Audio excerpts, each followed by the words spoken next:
bonjour à tous. Je suis ravi d'être avec vous ce soir pour notre rendez-vous mensuel. Comme vous le savez, chez MG, on a prévu de faire un rendez-vous mensuel sur une thématique liée à différents aspects. Donc, le mois dernier, c'était la retraite. Cette fois-ci, on va parler de prévoyance. Donc, je suis très content de vous parler de ce thème-là, parce que c'est un thème qui nous est cher chez MG, puisqu'il touche à la protection sociale de nos clients. Et l'idée de ces thématiques, c'est vraiment de vous apporter une information précise, pragmatique. Je sais, c'est la fin de journée, le sujet de la prévoyance, c'est pas forcément un sujet très drôle, mais c'est un sujet tellement important qu'il nous paraît essentiel de le retenir et puis surtout de vous en parler voilà, en vous parlant de l'envers du décor, en analysant les contrats et en essayant d'appréhender d'une bonne façon les choses, parce que très souvent, c'est un sujet qui est confondu avec la mutuelle santé, et c'est aussi souvent un sujet pour lequel on imagine que ça n'arrive qu'aux autres, et malheureusement, on le voit au quotidien, ça n'arrive pas qu'aux autres. Voilà. Donc, n'ayez crainte, le fait de parler de prévoyance, ça ne veut pas dire que les problèmes vont arriver, bien au contraire, l'idée c'est l'anticipation. Donc, moi, je m'appelle Lionel Viennois, je dirige le service d'MG Protection Sociale sur les sujets donc, de la retraite, de la couverture sociale des dirigeants. Et je vous ai préparé un petit condensé de plusieurs années d'expérience sur le sujet de la prévoyance, parce qu'il y a souvent des pièges, c'est souvent très technique. Et donc, je vais essayer de décortiquer l'ensemble de ces aspects pendant les 60 minutes qu'on va passer ensemble. Voilà. Allez, c'est parti, on rentre dans le vif du sujet. Hop, on y va. Première question à vous poser, vous êtes dirigeante, vous êtes dirigeant, profession libérale. Est-ce que vous êtes certain d'être bien protégé en cas de décès, en cas d'arrêt de travail, en cas d'invalidité permanente, totale et partielle? Ce sont vraiment les trois thématiques pour lesquelles il faut se poser 5 minutes. C'est de dire, si demain il m'arrive quelque chose, qu'est-ce qui se passe pour ma famille? Si demain je suis en arrêt de travail, voilà, j'ai la tête dans le guidon, je suis dans mon cabinet, je vois des patients, je soigne des gens toute la journée, je m'occupe de mes clients, je suis artisan, commerçant. Est-ce que vous avez déjà réfléchi si demain il vous arrive une problématique d'arrêt de travail temporaire? Alors évidemment, on ne parle pas ce soir de l'allergie ou du rhume des foins, on parle d'un vrai problème de santé qui peut arriver. Est-ce que vous avez réfléchi aux conséquences dans votre quotidien et pour l'avenir sur ces problématiques-là? Et puis la notion d'invalidité, parce que malheureusement, parfois, ça va plus loin que l'arrêt de travail temporaire, on parle d'invalidité permanente, totale ou partielle. Alors, un contrat de prévoyance, ça doit être choisi, ça doit être paramétré avec soin. On ne signe pas un bout de papier sur le coin d'un comptoir d'un guichet de banque ou à la poste ou chez un assureur. On réfléchit déjà à un certain nombre de choses. Et ensuite, on va chercher la solution sur le marché. Donc, je vais vous expliquer ce soir quels sont les pièges, comment aborder les choses pour bien gérer votre couverture sociale et éviter évidemment d'avoir des écueils au cours de votre vie, parce que malheureusement, quand le problème arrive, c'est souvent trop tard et ce n'est pas à ce moment-là qu'il faut s'occuper de sa prévoyance. Les questions qui me sont posées régulièrement depuis une vingtaine d'années: je suis en invalidité, jusqu'à quand ma pension va être payée? Est-ce que c'est une pension qui est viagère? Est-ce qu'à un moment donné, l'assureur ou le régime obligatoire va stopper, va couper les robinets? Est-ce que je suis couvert pour mes pratiques sportives? Voilà, je fais du kitesurf, je fais du ski de rando, je fais de l'alpinisme, je fais des sports de combat, je fais de l'équitation en compétition, pas en compétition. Donc, toutes ces notions, elles sont importantes. La prévoyance, c'est une option fiscale, la loi Madelin, pour ceux qui sont travailleurs non salariés. Donc là, ça ne concerne pas les dirigeants salariés. Vous avez une option fiscale qui est la loi Madelin. Voilà, on n'est pas obligé d'opter pour la loi Madelin en prévoyance quand on est travailleur non salarié.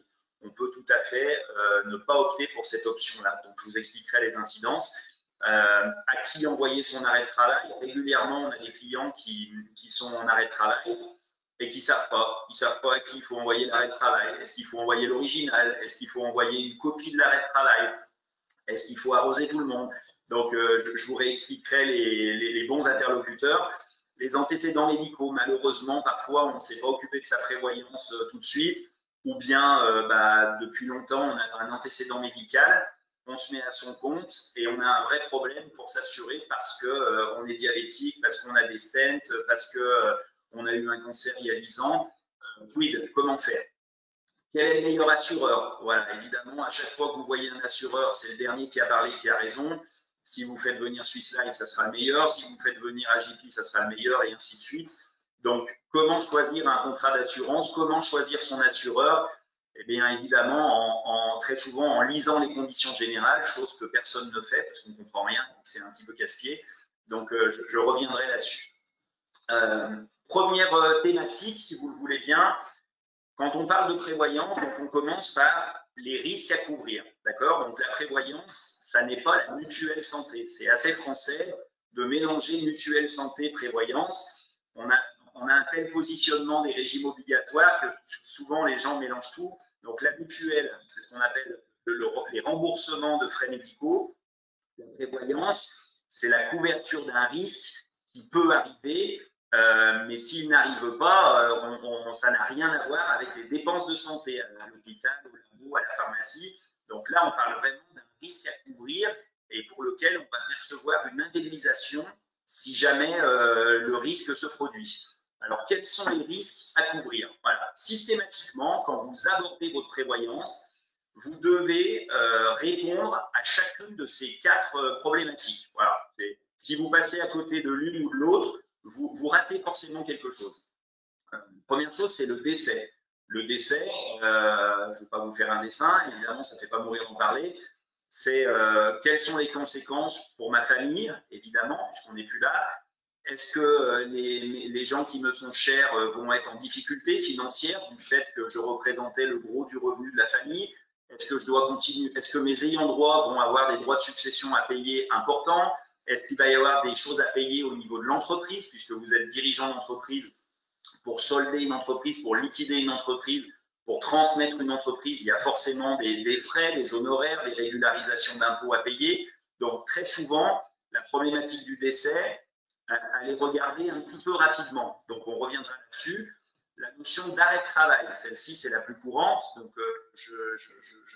j'ai un accident, je suis en arrêt temporaire pendant 1 mois, 2 mois, 6 mois, ça peut durer plusieurs années. Donc, quid? Comment gérer la notion d'arrêt de travail temporaire et comment être indemnisé facilement? Voilà. Ensuite, vous avez l'invalidité. Donc, l'invalidité, c'est un risque qui intervient après 3 ans d'arrêt de travail.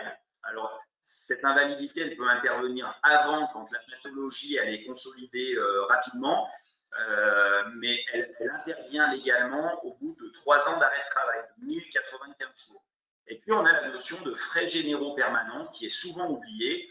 C'est je suis en arrêt de travail, j'ai bien couvert mon revenu. Par contre, j'ai un certain nombre de frais fixes qu'il faut continuer à payer alors même que je suis sur un lit d'hôpital ou que je suis immobilisé. Et la question, c'est est-ce que j'ai pensé à couvrir ces frais fixes? Payer les secrétaires, payer les charges sociales, payer le loyer, payer les frais de SCM pour ceux qui sont dans le médical. Enfin, vous voyez certainement ce que je veux dire. Donc voilà, la notion de frais généraux permanents, de frais professionnels.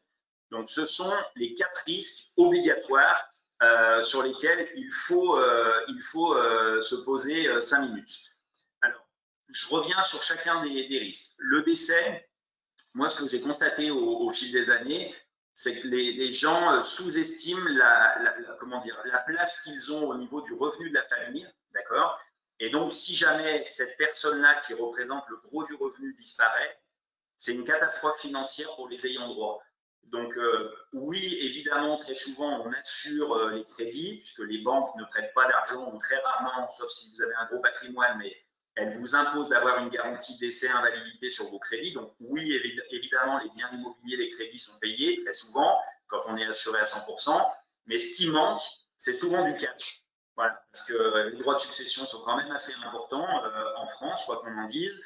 Et puis surtout, il manque du cash pour la famille pour pouvoir, en plus d'un drame affectif, ne pas avoir de drame financier et pouvoir faire un deuil convenablement et pouvoir se retourner. Voilà, les études des enfants, le conjoint qui avait peut-être un petit revenu ou qui n'avait pas de statut social, un conjoint qui travaille dans l'entreprise avec avec monsieur médecin ou madame médecin ou le conjoint collaborateur qui est cotisant mais qui n'a pas vraiment de revenus. Et donc, si la personne clé disparaît, c'est une catastrophe affective, financière, en termes de travail. Donc, protéger sa famille, c'est se poser 5 minutes et c'est faire le tour de son patrimoine pour se dire, bah, si demain je ne suis plus là, est-ce que je laisse ma famille en difficulté? On a aussi la notion de protection des associés. On n'en parle pas souvent. C'est assez courant dans le monde médical, quand on est en CELA, en société d'exercice libéral, de réfléchir à des garanties croisées entre associés. Sachez que c'est possible aussi dans le monde du commerce, de l'industrie, quelles que soient les activités. À partir du moment où vous êtes associé et que votre entreprise prend de la valeur, bah, si jamais un jour il arrive un pépin à l'un des associés, les associés survivants se retrouvent associés avec les ayants droit du défunt. Et donc, très souvent, qu'est-ce qui se passe? Bah, les ayants droit, eux, ce qu'ils préféreraient avoir, ce n'est pas des parts sociales, mais c'est plutôt de l'argent pour pouvoir être sécurisés. Et les associés survivants, eux, ce qu'ils voudraient, c'est faire une réduction de capital et continuer convenablement leurs activités. Voilà, c'est comme ça que ça se passe. Et donc, il existe des garanties croisées entre associés où on va s'assurer auprès d'un assureur pour une certaine valeur et pour faire en sorte qu'en cas de décès de l'un des associés, les autres associés récupèrent l'argent, sont bénéficiaires du contrat d'assurance pour permettre de faire un chèque à la famille et comme ça, tout le monde est content, entre guillemets, si je puis dire. Évidemment, on n'est pas content en cas d'un décès d'un associé, mais d'une façon générale, ça permet aux ayants droit de récupérer la valeur des pactes et ça permet aux associés survivants, on va les appeler comme ça, de continuer à travailler et de racheter les parts à la famille. Et ça, souvent, ça se couple avec un pacte d'associés parce que, évidemment, il faut que les associés survivants qui encaissent les sous s'engagent à racheter les parts. Si vous n'avez pas de pacte d'associés en corrélation, rien n'oblige les associés survivants à racheter les parts à la famille. Donc voilà, attention à ça. Chez MG, vous avez un service juridique qui connaît parfaitement le sujet. Donc voilà, je tenais à en parler parce que quand vous avez une entreprise qui prend de la valeur et que vous êtes associé, voilà, pensez à ce sujet des garanties croisées. L'arrêt de travail temporaire. Ça, c'est une notion que beaucoup de gens connaissent. Il vous arrive un pépin, vous êtes dirigeant d'entreprise. Quid? Qu'est-ce qui se passe? Je suis en arrêt temporaire de travail. N'importe quel médecin peut vous déclarer en arrêt de travail. L'arrêt de travail en France, il peut durer 3 ans au maximum. Aucun médecin ne peut vous prolonger au-delà de 3 ans. Donc, très souvent, comment ça se passe? Vous avez un arrêt d'un mois ou de 15 jours et puis qui est reconduit, reconduit, reconduit. Et ça ne peut pas dépasser 3 ans d'arrêt de travail, d'incapacité temporaire de travail. C'est ce qu'on appelle l'ITT. Au bout des 3 ans, on bascule dans le régime de l'invalidité. Et donc, cette invalidité, elle peut être partielle ou totale selon le taux d'invalidité que le médecin expert va vous déterminer. Voilà, au cours d'une consultation, d'une expertise, on va déterminer vos taux d'invalidité. Donc, vous êtes soit en invalidité partielle, on considère que vous pouvez continuer à travailler en partie, ou vous êtes en invalidité totale, donc on considère que vous ne pouvez plus travailler jusqu'à la retraite. Voilà. Ensuite, on a la protection des frais généraux permanents. Faites attention, quand on s'assure pour un revenu, la première question à vous poser, c'est est-ce que j'assure le brut de charges sociales ou est-ce que j'assure le net?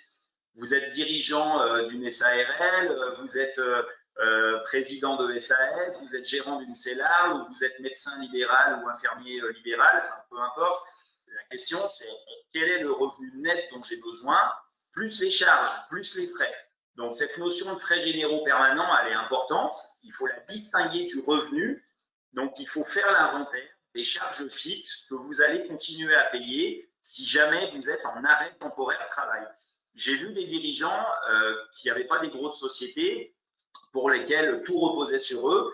Eh ben, ils ont brûlé leur fonds de roulement, finalement, leur trésorerie professionnelle, parce qu'ils ont eu un long arrêt de travail, donc ils n'ont plus pédalé, ils n'ont plus facturé, ils n'ont plus fait d'actes.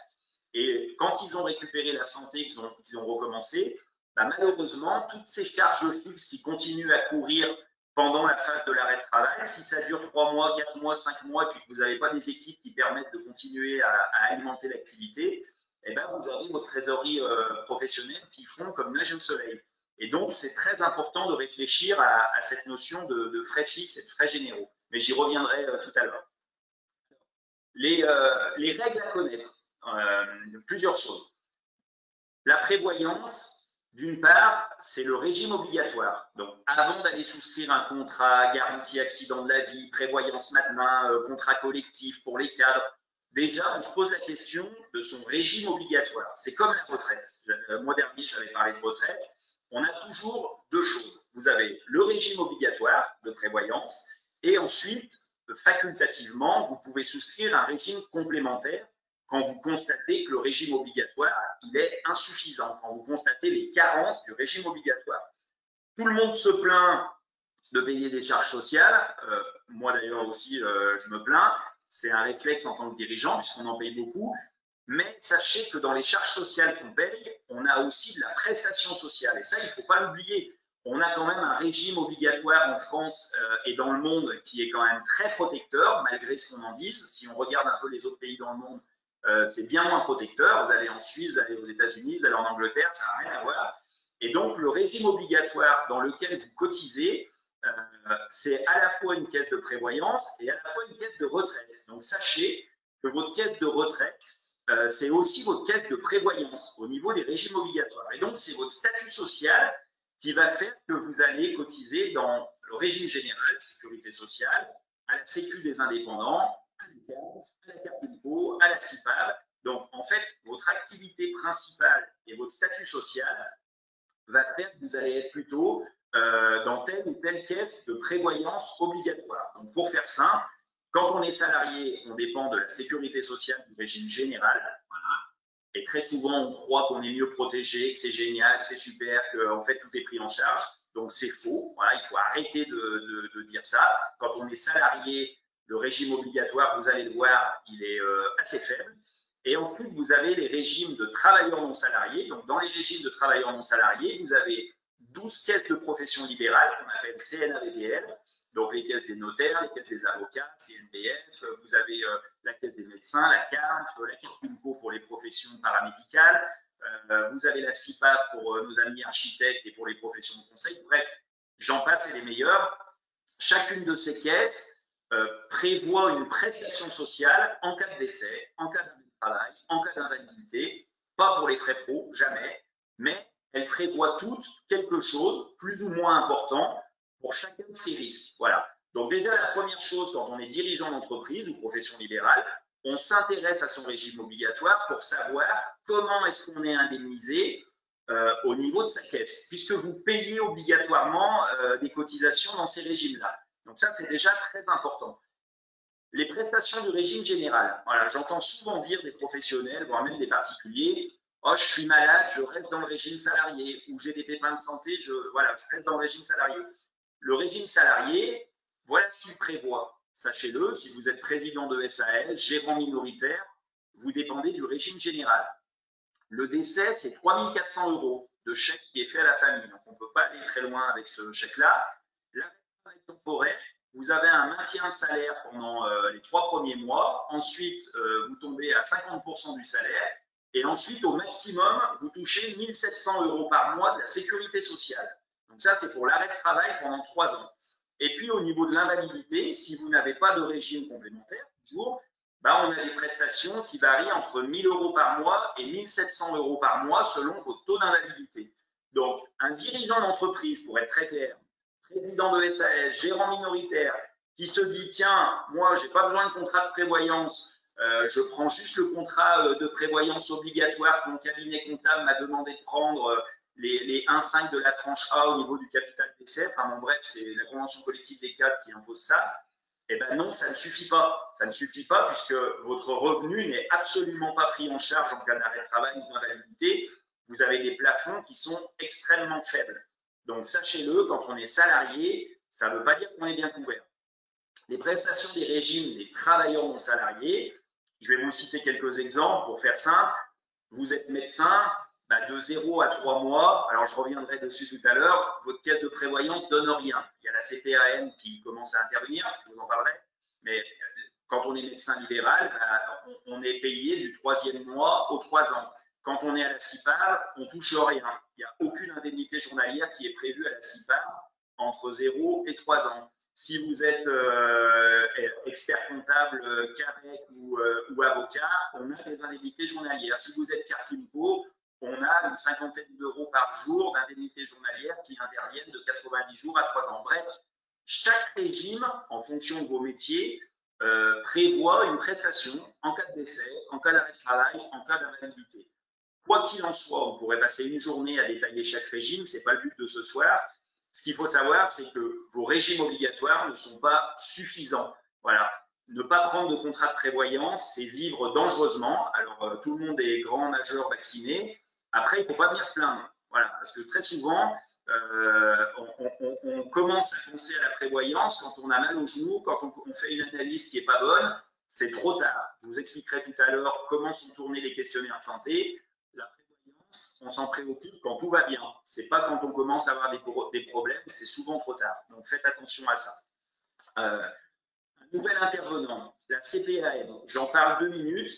On a eu une réforme en juillet 2021. Il y a eu la mise en place d'un régime d'indemnisation pour les professions libérales, pour les 12 caisses de professions libérales, infirmiers libéraux, médecins libéraux notamment. C'est que de 0 à 3 mois, les hautes instances se sont rendues compte que les professionnels libéraux ne touchaient rien pendant la période du Covid.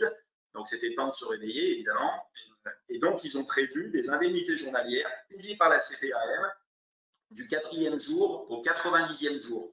En gros, pour vous, messieurs, mesdames, professionnels libéraux, vous aviez souvent des régimes qui intervenaient à 3 mois. Et bien maintenant, vous avez la CPAM qui intervient en versement d'indemnités journalières du 4e jour au 90e jour. L'idée, c'était de remédier aux insuffisances de la protection sociale des médecins, des professionnels libéraux. Donc, ça a été mis en place en juillet. Et le montant des indemnités, au maximum, c'est 5 000 € par mois, 169 € par jour, et au minimum, 22 € par jour. Alors, quel est le calcul? Qu'est-ce qui permet de dire je vais toucher 150, 120, 110 par la CPAM les 3 premiers mois? En fait, on fait une moyenne des 3 dernières années de revenus et on vous donne 50% de cette moyenne, mais plafonnée à 169 € par jour. C'est un peu technique. Sachez qu'il existe maintenant, c'est ça l'utile, sachez qu'il existe des IJ. Et donc, si pour ceux qui ont des contrats de prévoyance et qui sont professions libérales, il est important de revoir vos garanties de prévoyance dans les 3 premiers mois parce que ça ne sert à rien de payer chez un assureur des garanties alors que maintenant, les régimes obligatoires vous les prévoient, vous les fournissent. Voilà, c'est ça qu'il faut retenir. Alors, le bon à savoir, parce que souvent je suis interpellé là-dessus, quand on a un arrêt de travail, on envoie son arrêt de travail dans les 2 à 3 jours de son arrêt. C'est-à-dire, bon, vous êtes hospitalisé, il arrive un pépin. Si vous êtes hospitalisé, il n'y a pas le feu, pas de problème. Mais dès que vous sortez de l'hôpital, dès que vous avez la possibilité de le faire, il faut envoyer très rapidement votre arrêt de travail à la CPAM, d'une part, et il faut également envoyer votre arrêt de travail à la caisse à la caisse de prévoyance, excusez-moi, donc à la CPAM d'une part, à votre caisse de prévoyance d'autre part, et à votre assureur en 3e lieu. Voilà. Donc, finalement, vous avez trois choses à faire. Pour les professionnels libéraux, CPAM, caisse de prévoyance, Carpinco, CARF, CAVEC, CRN, etc. Et votre assureur. Donc, pour les professionnels libéraux, vous avez 3 choses à faire. Pour ceux qui sont salariés ou sécu des indépendants, commerçants, artisans, vous envoyez votre arrêt de travail donc, à la CPAM et vous l'envoyez également à votre assureur. Donc, vous savez que maintenant, tout a été regroupé, l'URSSAF, donc au niveau de la gestion. Mais donc, en gros, pour les salariés, les TNS, on envoie à 2 organismes. Et pour les professions libérales, on envoie à 3 organismes. Souvent, j'ai la question de dire, quand on est médecin ou infirmier libéral, kiné, etc., on me dit, oui, mais ma caisse de prévoyance, elle intervient au 3e mois. Pourquoi je leur enverrai tout de suite? Pour éviter de se voir appliquer une nouvelle fois la franchise de 3 mois le jour où vous avertissez la caisse. Donc, le mieux, c'est d'avertir tout le monde, même si la caisse n'intervient pas dès le départ, au moins vous prenez date pour faire courir le délai des 3 mois si jamais votre arrêt de travail se prolonge. Parce que On ne sait jamais comment ça peut évoluer. Vous pouvez dire, tiens, je vais reprendre le boulot dans 2 mois, donc je ne vais pas le renvoyer. Mais imaginez que ça ne se passe pas comme prévu, vous serez bien content d'avoir pris date dès le démarrage. Voilà. J'espère que c'est à peu près clair pour le moment. Donc, première petite conclusion, la prévoyance, ce n'est pas la mutuelle santé. La prévoyance, eh bien, on est rattaché à une caisse en fonction de son statut social et de son activité principale. Et cette caisse-là, c'est souvent votre caisse de retraite et de prévoyance. Voilà. Alors, une fois qu'on a dit ça, une fois qu'on sait que les régimes obligatoires sont défaillants, eh bien, il faut s'intéresser aux contrats d'assurance. Voilà, tout le monde en vend, les banquiers, les assureurs, les agents généraux, les courtiers, les conseils en gestion de patrimoine, enfin, j'en passe et des meilleurs, les réseaux salariés de compagnie. Donc là, je vais vous expliquer quels sont les pièges, les parades qu'il faut connaître pour déjà bien aborder le sujet. Alors, évidemment, on a une multitude d'intervenants, surtout dans le médical, vous connaissez tous, je ne sais pas si dans l'auditoire, il y a beaucoup de médecins, mais la Médicale de France, la MACSF, chacun est spécialiste du monde médical. Ils sont tous les meilleurs quand vous les entendez parler. Donc, ce n'est pas évident d'y voir clair quand on est dans le médical et qu'on a ces fameux interlocuteurs qu'on connaît depuis l'internat ou le clinical qui viennent vous démarcher à l'hôpital. Quand on est artisan, commerçant, eh bien, on a souvent les mêmes compagnies qui viennent vous voir aussi, la SMA BTP, SAF BTP. Quand on est agriculteur, eh bien, on a Groupama et Crédit Agricole qui collent très souvent leur contrat parce que c'est historique. Bref, comment s'y retrouver dans tout ça? Et puis surtout, une info importante, c'est pas parce que votre assureur, il est bon pour assurer la voiture, assurer votre bâtiment, qui sera bon pour la prévoyance. Arrêtez de croire qu'en rassemblant tout chez le même assureur, vous êtes super bien, que tout est négocié. Non, c'est pas vrai.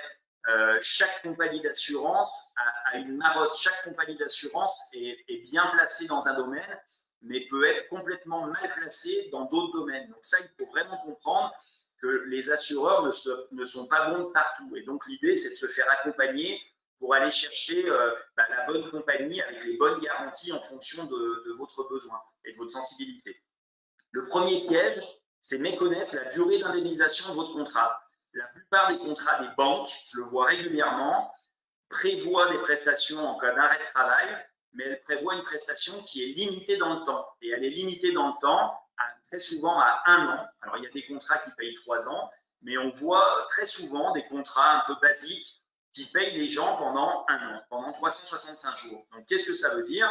Ça veut dire que vous pensez que vous êtes couvert. Le jour où vous avez un arrêt de travail de longue durée, cancer et autres, et bien, au bout d'1 an, on vous coupe les robinets et vous n'avez plus aucune prestation, alors que vous imaginiez que vous étiez bien couvert. Donc, attention, certains contrats ne payent pas pendant 1095 jours, mais ne payent que pendant 3 mois ou pendant 6 mois ou pendant 1 an. Donc, faites attention à ça. Deuxième chose très importante, donc je vais passer un petit peu de temps là-dessus, méconnaître vos besoins. Voilà. Moi, la première question que je pose, enfin, une des premières questions que je pose quand je rencontre des chefs d'entreprise, bon, je leur demande combien ils gagnent, effectivement, mais on peut gagner 1000 et avoir besoin de s'assurer pour 600 parce qu'on est un gros épargnant. Puis il y a d'autres gens qui gagnent 1000 et qui dépensent 1200 parce qu'ils sont toujours ric-rac en trésorerie. Ce n'est pas un jugement de valeur. Mais donc, si ces gens-là, un jour, sont en arrêt de travail, ils ne vont pas arranger de schmilblick parce qu'ils n'ont pas beaucoup d'épargne, parce qu'ils dépensent beaucoup. Et comme ils dépensent toujours même un peu plus que ce qu'ils gagnent, la prévoyance est encore plus nécessaire pour ce type de personne qui n'a pas pu épargner et se constituer un matelas. Donc, la première question à se poser, c'est quel est le revenu net dont j'ai besoin à titre personnel pour faire fonctionner ma vie, fonctionner ma famille et faire en sorte de ne pas être dans la mise du point de vue personnel. Donc, c'est regarder votre train de vie, vos dépenses fixes, vérifier si vous êtes assuré pour vos crédits. Voilà. Souvent, sur les crédits maison, crédits secondaires, maison secondaire, appart secondaire, on est assuré en décès invalidité, bien sûr, mais on est souvent assuré en ITT, en arrêt de travail, à partir de 90 jours ou 30 jours. Donc, si vous êtes assuré pour la mensualité de crédit d'un prêt immobilier, donc, ça ne sert à rien de l'intégrer dans vos besoins en prévoyance, puisque c'est déjà assuré. C'est ce qu'on appelle le doublon d'assurance. Donc, les crédits qui sont déjà assurés en arrêt de travail, on ne les inclut pas, mais posez-vous la question de votre besoin en termes de revenus nets et en imaginant que ce besoin, c'est peut-être pour toute votre vie durant. Moi, j'ai rencontré malheureusement des cas où la personne, elle détermine son niveau de besoin, mais elle ne pensait pas que ça allait être le niveau de revenu qu'elle avait fixé pour toute sa vie durant parce qu'elle a une sclérose en plaques ou parce qu'elle a fait un AVC ou j'en passe. Donc, attention, c'est quand vous déterminez votre niveau de besoin, ce n'est pas forcément pour l'arrêt de travail de 4 mois, vous le déterminez pour peut-être jusqu'à la retraite, jusqu'à vos 67 ans. Donc, faites attention au niveau de revenu que vous déterminez. Ensuite, il y a la franchise. Alors ça, c'est bien français. C'est génial, mon contrat, je suis payé tout de suite. Mais ce que les gens ne comprennent pas, donc en gros, les gens sont contents quand ils sont payés tout de suite. Bon, ce qui va mettre en difficulté l'individu, c'est pas le fait d'être payé à 3 jours, à 4 jours, à 5 jours, on s'en fout, on s'en fiche, c'est pas le problème. Ce qui met en difficulté un individu, c'est d'être peu payé dans le temps. C'est que l'arrêt de travail va durer longtemps et que finalement, le niveau de revenu que vous avez prévu, il n'est pas suffisant pour faire face à tout ce dont vous avez besoin pour vivre. Et donc, très souvent, on voit des chefs d'entreprise, ils sont contents d'être assurés dès le premier jour, mais pour un montant foireux. Donc non, sachez qu'en prévoyance, plus on demande à un assureur de payer vite, plus votre cotisation coûte cher. C'est logique. Plus vous demandez à un assureur d'intervenir tard, plus la cotisation va diminuer, hein, moins votre contrat sera coûteux. Donc le bon compromis, c'est quoi? C'est que si vous êtes installé dans la vie, vous avez quand même un petit peu d'épargne, que l'entreprise elle tourne, que ça va, eh ben, il vaut mieux être assuré plus tardivement, s'auto-assurer au début et prévoir un vrai gros niveau d'indemnisation très cohérent si jamais le problème dure longtemps, parce que là, vous ne serez pas mécontent. Alors, ça vous fera râler si vous avez un petit arrêt de travail de 15 jours, 10 jours, vous allez dire « Ah merde, je paye un contrat de prévoyance, je ne suis pas indemnisé ». C'est pas grave, le petit bobo, le petit pépin, il n'y a pas mort d'homme, c'est pas ça qui vous mettra en difficulté. Par contre, ce qui peut mettre en difficulté, c'est d'avoir sous-estimé le niveau de vos revenus pour la durée. Donc, faites attention à ça. Et donc, dans les contrats de prévoyance, on a souvent plein d'options. 7-3-3, 15-3-3, qu'est-ce que ça veut dire? On a souvent 3 chiffres. C'est maladie, accident, hospitalisation. À chaque fois que vous voyez un contrat de prévoyance et que vous voyez ces chiffres-là, c'est la franchise maladie, accident, hospitalisation. C'est toujours dans cet ordre-là. Maladie, accident, hospitalisation. Maladie, 7 jours. Accident, 3 jours. Hospitalisation, 3 jours. Et selon les contrats, parfois, l'hospitalisation, il faut rester 7 nuits à l'hôpital. Pour rester 7 nuits, quand on sait que les cliniques, elles font de l'ambulatoire, c'est assez compliqué. Il y a d'autres contrats qui prévoient que même un acte chirurgical en ambulatoire, je rentre, je sors dans la journée, c'est considéré comme une hospitalisation. Vous voyez, il y a des petites nuances sur les franchises d'hospitalisation et qui sont quand même des points importants. Donc voilà, pensez à vous indemniser plutôt tardivement, mais fortement. C'est un peu le message que je voudrais vous faire passer. Sauf pour celui qui n'a pas d'argent d'avance et qui doit absolument s'assurer dès le départ, évidemment. Ça peut être le cas du créateur d'entreprise, ça peut être le cas de celui qui vient de démarrer sa boîte ou qui n'a pas du tout d'épargne. Ensuite, on a tout le phénomène des exclusions légales et contractuelles. Donc, en France, vous avez un certain nombre d'exclusions légales, les problématiques de guerre, d'attentats, de suicide la première année, etc. Donc, tous les contrats d'assurance sont soumis aux mêmes exclusions légales. Et puis, vous avez les exclusions contractuelles qui sont décidées par les assureurs et ou les réassureurs derrière les compagnies d'assurance. Et donc là, on a des vraies divergences, des vraies différences. Bon, les 4 que j'ai retenus en exclusion contractuelle, parce que ce sont les 4 pour lesquels on a toujours des problèmes. Assureurs, voleurs, c'est vraiment des salopards, j'ai payé pendant 10 ans, ils ne m'ont pas payé, on entend ça de temps en temps. Alors, à la décharge des assureurs, les gens ne lisent jamais les conditions générales parce que c'est chiant, c'est technique, c'est compliqué. C'est vrai que les vendeurs de ces contrats, très souvent, ne passent pas beaucoup de temps à expliquer aux gens quelles sont les exclusions du contrat. Donc, prenez 5 minutes pour éviter ce genre d'écueil. Les assureurs, croyez-moi, moi, ça fait 20 ans que je travaille avec des assureurs, ils payent quand il y a des problèmes. Et très souvent, quand ils ne payent pas, il y a régulièrement une raison. Alors, ce n'est pas toujours le cas, mais il y a souvent une raison quand on creuse. Donc, il y a plein de compagnies qui font bien les choses et qui indemnisent des gens pendant des années alors qu'ils ont eu des gros pépins de santé. Alors, quelles sont les 4 exclusions qu'on voit régulièrement? Les affections disco-vertébrales. Donc, le mal de dos, c'est le mal du siècle. Vous interrogez une secrétaire, vous interrogez un maçon, vous interrogez enfin, n'importe qui, tout le monde a mal au dos. Et comme c'est un mal ou un mot qui est compliqué à détecter, eh bien, on a pas mal d'exclusions par les assureurs. C'est-à-dire qu'en gros, on va vous payer une indemnité si vous avez un problème disco-vertébral, à condition que vous passiez au bloc opératoire. Donc, au moins, ça permet d'éliminer tous les mal de dos où on n'est pas sûr. Et puis, vous avez des compagnies qui payent le mal de dos, quoi qu'il arrive, même si on n'a pas bloc opératoire. Donc, faites attention à ça. Les affections psychiatriques et psychiques, évidemment, par les périodes qu'on connaît, il y a beaucoup de gens qui ne sont pas bien. Et donc, les assureurs, ils seraient amenés à payer toute la journée parce qu'on voit aussi beaucoup d'arrêts de travail pour des personnes qui ne sont pas bien, et ça peut se comprendre. Mais sachez que les assureurs, ils excluent les affections psychiatriques et psychiques très souvent. Après, vous avez des assureurs qui payent les arrêts de travail pour les burn-out et autres, à condition d'être hospitalisés pendant 7 jours. Donc, ça donne un côté plus sérieux, on va dire, ou enfin, c'est un moyen pour l'assureur de se sécuriser dans l'indemnisation. Et puis, notamment dans les contrats des médicaux, on a beaucoup d'assureurs qui payent le burn-out, quoi qu'il arrive, même sans hospitalisation. Donc, on a des vraies différences d'exclusion sur les problématiques de disco-vertébrale et dorso-lombaire, etc., et les problématiques de burn-out.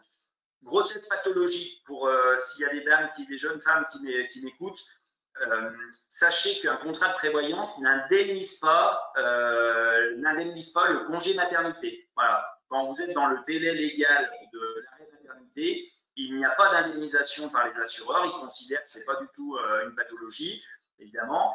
Et puis, il existe quelques assureurs qui versent un forfait maternité. Ça existe. C'est souvent un petit argument marketing commercial pour les compagnies pour récupérer des jeunes femmes chefs d'entreprise. Ça a du sens quand même. Et ce qui est indemnisé, par contre, c'est en dehors du congé légal, c'est la grossesse pathologique. Alors attention, l'asthénie, la fatigue de la maman, ça ne marche pas. Il faut vraiment une cause réelle et sérieuse. C'est-à-dire qu'il faut qu'il y ait un risque pour l'enfant et ou la maman. Donc, il faut que le gynécologue il fasse un arrêt de travail un peu costaud. Voilà. Si vous êtes arrêté dans le cadre d'une grossesse, l'arrêt de travail, la maman est fatiguée, elle a besoin de se reposer, ça ne marchera jamais. Donc, voilà, sachez-le. La rédaction de l'arrêt de travail pour la grossesse pathologique, elle est importante. Après, vous avez toute la notion de sport dangereux. Alors, on a beaucoup de sportifs souvent, enfin pas tout le temps, mais souvent. Donc, le kitesurf, là, on a la chance d'être en Savoie, Haute-Savoie, le ski de rando, le ski hors piste. Bon, il y a des compagnies qui refusent d'indemniser les pépins quand vous êtes en dehors des pistes, donc faites attention. On a des compagnies qui indemnisent le ski de rando, le ski hors piste, à condition d'être accompagné avec quelqu'un qui est breveté, etc. Il y en a d'autres qui acceptent d'indemniser quoi qu'il arrive. Donc, selon votre pratique du sport, il est très important de regarder et partez du principe que tout ce que vous ne dites pas à l'assureur, eh bien l'assureur, le jour où il doit vous indemniser, il pourra se retourner ou se sécuriser avec un article de loi qui dit que l'assureur ne peut pas assurer quelqu'un s'il n'a pas connaissance du risque. Un assureur, pour tarifer un risque, il doit en avoir connaissance.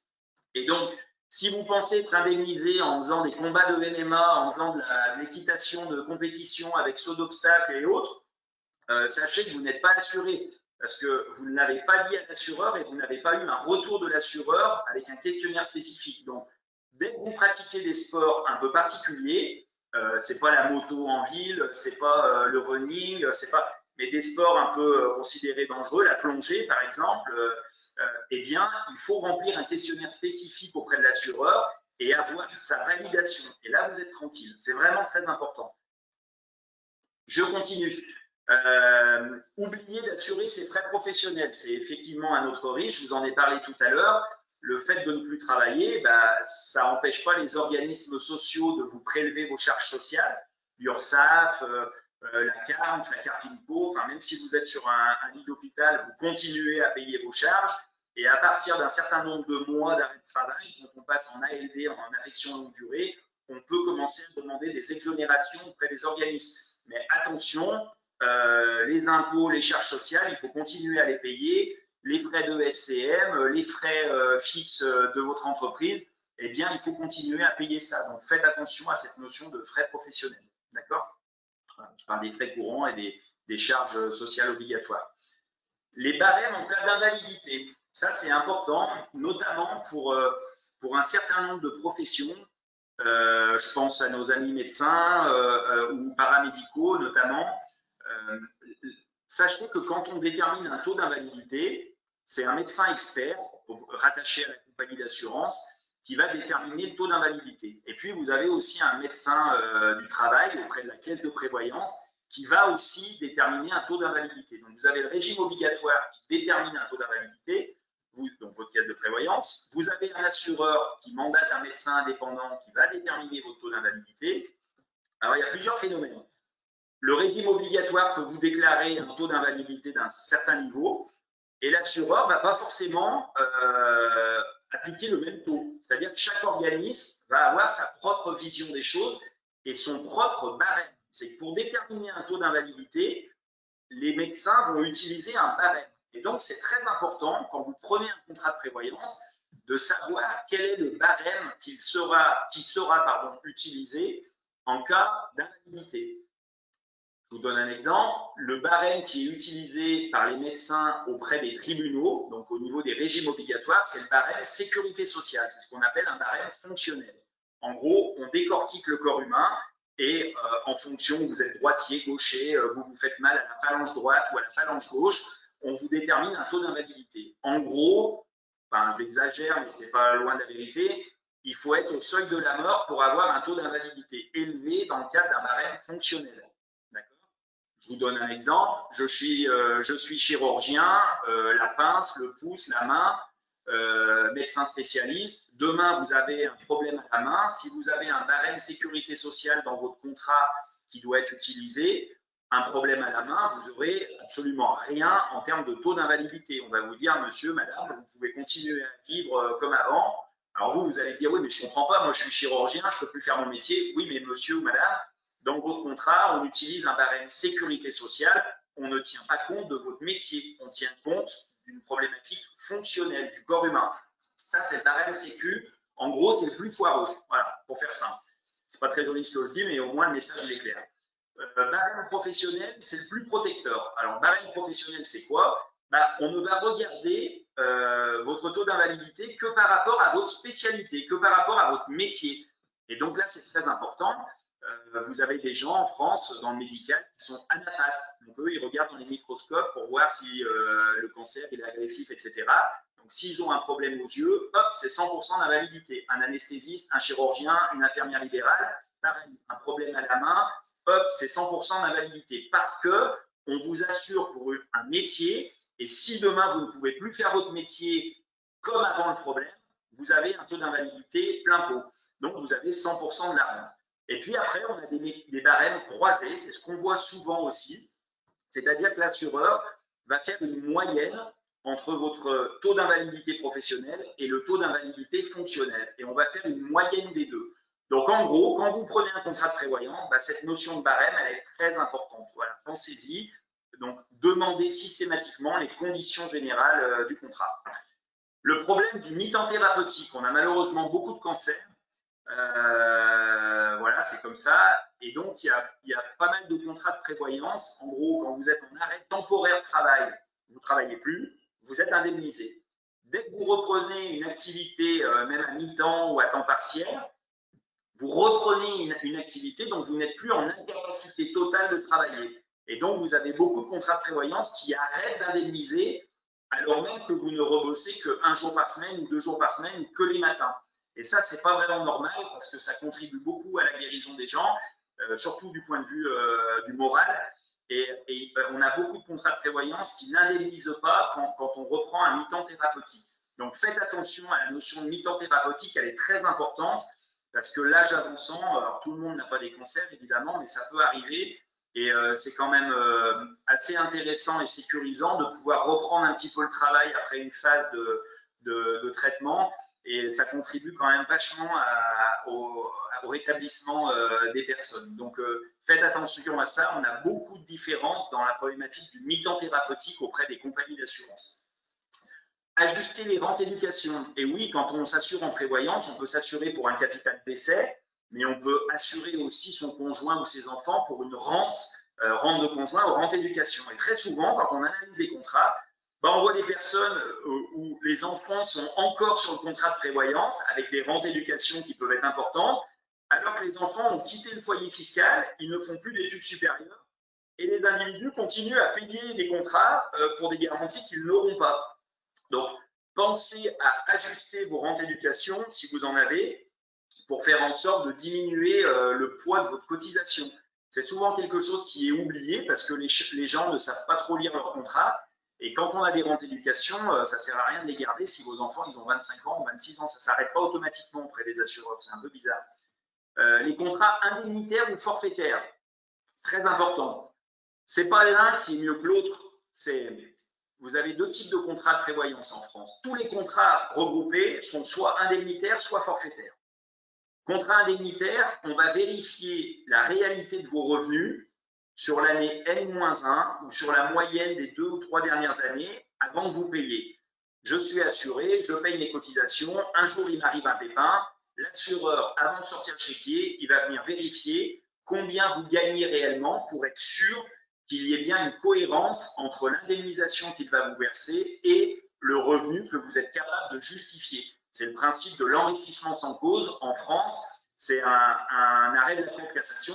On ne peut pas gagner plus en arrêt de travail que la réalité de ses revenus. Donc, l'assureur a tous les droits pour vous demander si vous gagnez vraiment l'indemnité que vous avez prévue au contrat. Et c'est de votre responsabilité de ne pas vous assurer plus que la réalité de vos revenus.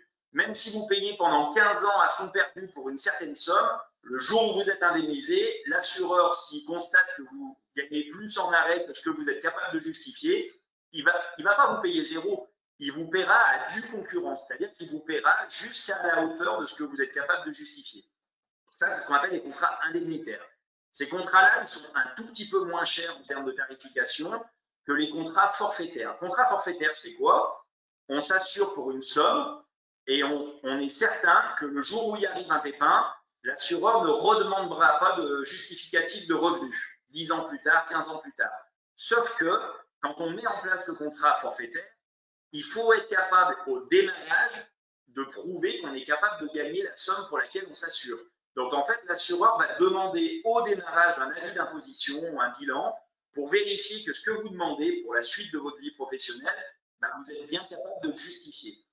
Ces contrats-là sont un peu plus chers. Ils n'ont absolument aucune utilité quand on a un revenu régulier en rythme de croisière et que vous ne faites pas le yo-yo en termes de rémunération. Par contre, ils ont une vraie utilité dans le cadre de la création d'entreprise, dans le cadre de dirigeants qui un coup se payent en dividendes, un coup se payent moins, enfin bref, qui font le yo-yo en termes de revenus, ou dans le cadre d'activités cycliques en entreprise individuelle ou en BNC, où on peut avoir des pics de revenus et puis ensuite des pics à la descente. Donc ces contrats forfaitaires, ils peuvent être utiles dans certains cas, mais ce n'est pas parce que c'est indemnitaire que c'est mauvais. Voilà, parce que très souvent, on voit des vendeurs qui disent « Ah, votre contrat est indemnitaire, c'est pas bon ». Non, c'est pas vrai. Il y a certaines typologies de clients pour qui ça va très bien. Moi, perso, j'ai un contrat indemnitaire. Si vous avez une rémunération fixe et que vous maîtrisez, le contrat indemnitaire, il va très bien et en plus, il est moins cher. Voilà. Attention, petite parenthèse, je vois l'heure qui passe, mais j'essaye d'être concis. Ceux qui démarrent une entreprise, qui bénéficient de Pôle emploi, qui sont présidents de SAS ou gérants majoritaires et qui se disent « je suis pris en charge par l'ancien régime », attention, prenez immédiatement un contrat de prévoyance forfaitaire dès le début, parce que si vous arrive un gros pépin pendant que vous êtes indemnisé Pôle emploi, vous êtes dans le cadre d'un conflit de caisse. C'est juridiquement, vous pouvez dépendre d'un régime TNS, gérant majoritaire en non salarié. Et effectivement, à la Chambre de commerce, on vous a expliqué que vous dépendiez quand même du régime général parce que vous étiez indemnisé Pôle emploi. Et on a vu des dizaines de cas, dans le cadre de cas graves, où on avait des conflits de caisses, c'est-à-dire que les caisses, elles se rejettent la balle et en attendant, vous n'êtes pas indemnisé. Donc le conseil, pour ceux qui sont en phase de création d'entreprise et qui sont indemnisés Pôle emploi, donc vous ne vous rémunérez pas évidemment, prenez un contrat de prévoyance forfaitaire pour assurer le coup, parce que si vous arrive un pépin dans les 2 premières années de votre activité, c'est la catastrophe. Après, vous ne pourrez plus de toute façon vous assurer. Les clauses bénéficiaires, on vit dans une société un petit peu mouvante, comme vous le savez, et donc n'oubliez pas, quand il y a des séparations, des divorces, eh bien, de revoir les clauses bénéficiaires de vos contrats. Ça fait un peu jaser le jour où il y a un pépin, de voir le capital d'essai qui va à l'ex-conjoint d'il y a 10 ans. Et oui, faites attention. Alors, si vous avez une clause type « mon conjoint à défaut, mes enfants », il n'y a pas de problème. Par contre, si jamais vous désignez quelqu'un nominativement, là, il peut y avoir un vrai problème au niveau des clauses bénéficiaires. Donc, pensez à réactualiser vos clauses en fonction de vos changements de vie personnels. Les cotisations, on a 2 types de contrats. On a des contrats de prévoyance qui évoluent tous les 5 ans. Donc, en gros, tous les 5 ans, vous prenez un coup sur la tête. La cotisation, elle augmente très fortement et de façon même exagérée. Attention aux ristournes de bienvenue quand vous arrivez, vous êtes créateur d'entreprise, on le voit beaucoup dans le médical, on vous fait moins 20, moins 30, moins 10. Ne vous faites pas de soucis, les assureurs, ils savent compter, même très bien, ils ont ce qu'on appelle des actuaires. Donc, les ristournes qu'on vous fait au démarrage, elles sont reprises par la suite, ne vous inquiétez pas. La cotisation cadeau qu'on vous a fait au début, après, comme par hasard, vous avez des augmentations qui peuvent être assez fortes. Pourquoi? Parce que les assureurs, ils savent très bien que la prévoyance, c'est chiant. Il faut faire des examens médicaux, il faut remplir un questionnaire santé, et que quand les gens, ils ont signé un contrat, c'est rare que les gens changent de compagnie, changent de crèmerie, parce que sur des gros niveaux de garantie, il faut repasser par la case de examens médicaux, cardiologues, etc. Et ça, jamais personne n'a trop le temps de le faire. Donc, attention à ces petites ristournes de bienvenue. Les assureurs savent que les gens, après, ne bougent pas trop de contrats. Et puis après, moi, c'est ce que je préfère. Vous avez les contrats linéaires. Donc, chaque année, la cotisation, elle augmente, mais elle augmente raisonnablement avec l'âge. Et oui, plus on vieillit, plus le risque augmente pour l'assureur. Et c'est pour ça que vous avez une cotisation qui évolue avec l'âge. Donc, très souvent, on s'assure fortement au début de sa vie professionnelle parce qu'on n'a pas forcément de patrimoine. Le risque est plus important. On a des enfants en bas âge, etc.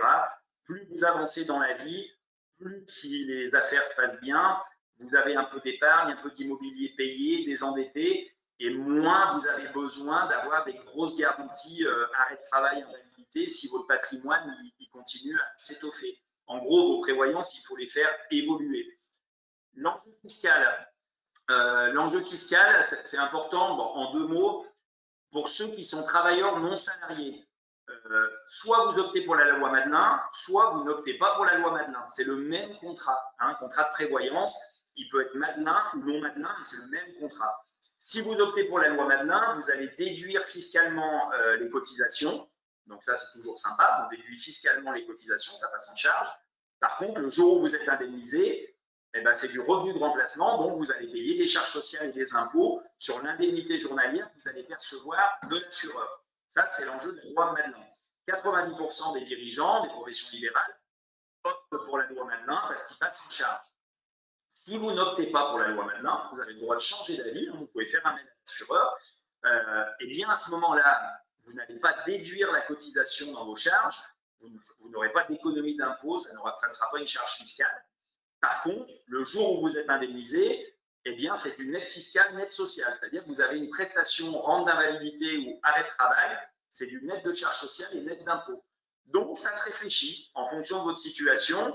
Quel est l'enjeu de l'économie d'impôt que vous réalisez? Et puis surtout, après, quel est l'enjeu de dire, tiens, si je suis arrêté pendant 6 mois, 1 an ou plus, un gros revenu, une aide d'impôt, une aide de charge, ça fait quand même la différence. Donc, ça vaut le coup de mettre en balance votre intérêt fiscal du point de vue de la loi Madelin. Évidemment, juste avant d'être indemnisé, on ne peut pas dire à l'assureur je veux passer en non Madelin comme par hasard. Non, il faut 1 an de battement entre les deux. Le questionnaire de santé, beaucoup de questions avec ça. Alors, je vais mettre tout le monde à l'aise. Mentir de bonne foi, ça ne marche pas. Mentir de mauvaise foi, ça ne marche pas non plus. Donc, en gros, ce que je voulais dire avec un clin d'œil, c'est que quand vous oubliez de répondre à quelque chose ou quand vous omettez d'inscrire quelque chose sur le questionnaire santé, l'assureur, il s'en fiche. À partir du moment où il sait que vous ne lui avez pas dit les choses, de bonne foi ou de mauvaise foi, il s'en fiche. Il n'a pas pu tarifer son risque et donc, il peut vous opposer la nullité du contrat le jour où vous avez besoin d'être indemnisé. Donc, le message, c'est en gros, ne mentez jamais, dites la vérité dans les questionnaires santé, parce que ça ne sert à rien de payer un contrat en ayant l'épée de Damoclès, en se disant, tiens, l'assureur ne va pas le voir. Ils sont très malins, ils sont très forts, ils peuvent demander les décomptes de remboursement sécurité sociale au niveau des régimes obligatoires. Et oui, les décomptes, quand vous avez utilisé la carte vitale, si vous prenez un contrat de prévoyance parce que vous savez que vous avez fait une IRM il y a 6 mois et que vous avez vu un spécialiste qui vous dit que vous allez être opéré du genou ou plus grave, ça ne marchera pas parce que l'assureur, s'il a un doute, il pourra demander vos décomptes de remboursement indemnité journalière sur 1 an, voire 2 ans. Et si vous ne les avez plus, il peut faire en sorte de les réclamer. C'est lui qui paiera, mais il pourra prouver que vous avez vu un spécialiste. Et comme par hasard, dans les questionnaires de santé, on vous demande si vous avez vu un spécialiste, si vous avez connaissance de quelque chose qui pourrait impacter la tarification du contrat. Donc faites attention, les questionnaires de santé, on est obligé de dire la vérité. Et se pose donc la question de ceux qui ont eu des petits bobos, des petits pépins, voire même des gros pépins. Il existe quelques assureurs en France que je connais qui sont chargés de tarifer le risque aggravé. Donc toutes les compagnies d'assurance ne le font pas, mais il existe quelques compagnies d'assurance qui assurent ce qu'on appelle les risques aggravés de diabète sur des taux élevés, de stent, de chirurgie cardiaque à cœur ouvert, de cancer, etc., qui datent de quelques années. Il y a quelques solutions auprès d'assureurs qui ont l'habitude de ce type de risque. Voilà, sachez-le. Mais ne mentez pas dans les questionnaires parce que, en principe, l'assureur, il est pas fou, il n'est pas bête et ils ont l'habitude. En résumé, on est à 5 minutes de la fin de cette présentation. Bon, mettez à jour régulièrement. Alors, plusieurs cas. Ceux qui n'ont pas de prévoyance, intéressez-vous à ça. Voilà, on vous le conseille parce que vraiment, quand le phénomène arrive, c'est trop tard. Donc, ça ne sert à rien d'appeler les pompiers ou d'appeler au secours le cabinet comptable. C'est trop tard. Voilà. Du fait des questionnaires de santé, on ne peut rien faire. Voilà, on ne peut pas camoufler, on ne peut pas régler le problème en urgence. Veillez, pour ceux qui ont des contrats déjà, à réactualiser vos garanties, pas forcément tous les ans, mais tous les 2 ans, à replonger dans votre contrat, parce que la vie, elle évolue, parce que vos rémunérations évoluent, vos besoins évoluent, donc c'est bien au moins tous les 2 ans. Le mieux, c'est tous les ans, au moment du bilan, mais tous les 2 ans de faire un point. Voilà. Si vous changez de mode d'exercice, vous passez en CELAR, en SARL, vous changez de statut, oui, il faut aussi s'intéresser à votre prévoyance. On a parfois des changements de statut de dirigeants qui passent de non-salarié à salarié en SAS ou inversement. Eh bien, à ce moment-là, il faut s'intéresser à vos garanties de prévoyance, même si vous êtes salarié. Même si vous êtes salarié. Et voilà. Donc, le conseil, c'est un peu comme la retraite, c'est toujours la même chose, c'est l'anticipation. Plus vous anticiperez, plus vous vous poserez les bonnes questions, et plus il sera facile de vous sécuriser, de sécuriser votre famille et d'éviter d'avoir un problème lié à l'indemnisation d'un arrêt de travail ou d'une invalidité. Voilà, je vous conseille vivement de le faire. S'il y a une chose importante quand on parle de protection sociale, ça n'est pas la mutuelle, ce n'est pas les remboursements de lunettes, ce n'est pas les remboursements dentaires, c'est pas l'ostéopathe à 40 € par séance, 4 fois par an, parce que ça, c'est bien français. Non, c'est la prévoyance. La prévoyance, c'est ce qui vous mettra en difficulté si un jour vous avez un pépin. C'est pas la mutuelle santé qui vous mettra en difficulté. Voilà, on n'est pas dans des régimes anglo-saxons. Personne n'est laissé dans la rue ou sur le trottoir en matière de santé. On a encore la chance d'avoir des établissements de soins qui prennent en charge les gens, même s'ils n'ont pas de carte bleue. Mais par contre, en matière de prévoyance, là, c'est différent. C'est que si vous n'avez rien prévu, vous n'aurez que le régime obligatoire et ça, c'est vivre dangereusement. Voilà. Donc l'idée, c'était pas de vous faire peur, c'était surtout de vous donner les clés de la réflexion. On arrive à la fin de la séance. J'espère que ça vous a convenu. Je vous souhaite une très bonne soirée et puis je vous donne rendez-vous le mois prochain pour une autre thématique. Et j'espère que vous êtes contents d'avoir participé à cette session. Je vous dis à très bientôt et bonne soirée à tous.